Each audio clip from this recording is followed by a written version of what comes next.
નવા સત્રની શરૂઆતમાં બાળકોને શાળામાં આવવું ગમે, ભણવું ગમે, રોકાવું ગમે અને શિક્ષણની અંદર સરસ મજાની રુચિ પેદા થાય તે માટે શિક્ષણ અને જ્ઞાન તેમને કાયમ માટે યાદ રહે તે માટે રમત સાથે, ગમ્મત સાથે જ્ઞાન મેળવે તે હેતુથી આ નવા સત્રમાં મારા બાળકો એટલે કે મારા વર્ગના બાળદેવોને મારા તરફથી શૈક્ષણિક સાધનો રૂપી એક નાની અમથી ભેટ રૂપે આવકાર.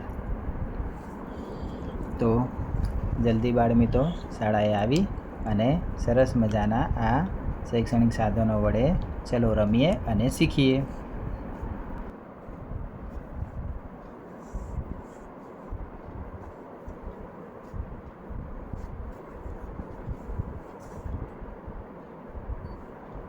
નવા વર્ષમાં તમામ બાળકો માટે 1 થી 100 સુધીનું તોરણ, પછી કક્કા મુજબ, પ્રજ્ઞા કક્કા મુજબ તોરણ, પછી જીવનમાં વિકસાવવા જેવી સારી ટેવો, વ્યવસાયકારો, કુટુંબના સભ્યો, ABCD આલ્ફાબેટ મુજબ, મહિનાઓ, રંગોના નામ, 4 દિશાઓ, 4 ખૂણાઓ, આકારો, અઠવાડિયાના નામ, શિયાળો, ઉનાળો, ચોમાસું, ઋતુઓ.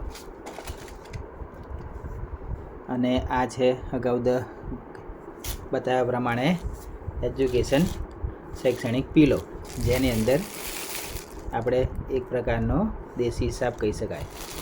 સરસ મજાનું જોવાનું અને શીખવાનું છે. સાથે સાથે આ છે પગલાં 1 થી 63 સુધી છે, જેની અંદર બાળકોને સરસ મજાના વાંચન પગલાં આપેલા છે. એની સાથે આ છે વુડનની પઝલ, પ્રાણીઓ છે,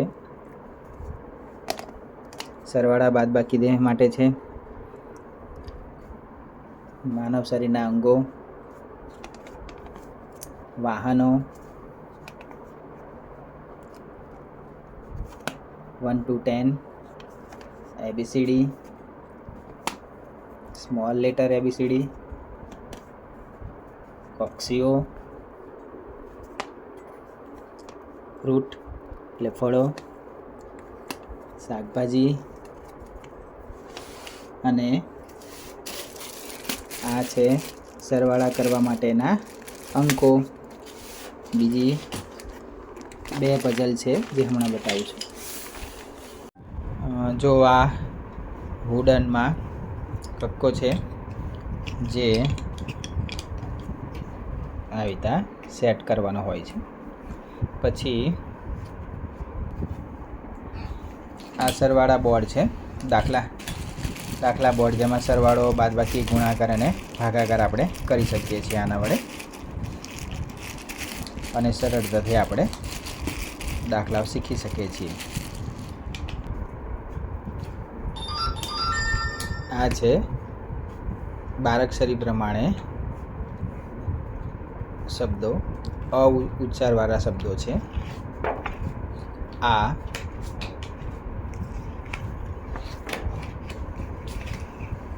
ઈ છે, દીર્ઘ ઈ છે, ઉ, દીર્ઘ ઉ,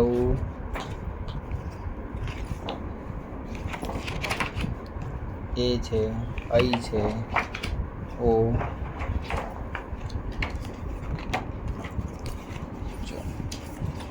આવી રીતે ઔ, જોડાક્ષર શબ્દો છે, જોડાક્ષર શબ્દો.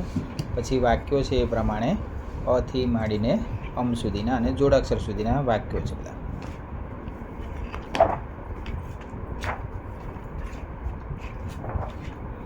પછી સામાન્ય જ્ઞાન છે, મારે રહેઠાણ છે, કોના બચ્ચાને શું કહેવાય, ધંધાદારીઓને શું કામ કરે છે, પ્રાણીઓ અને તેના અવાજ,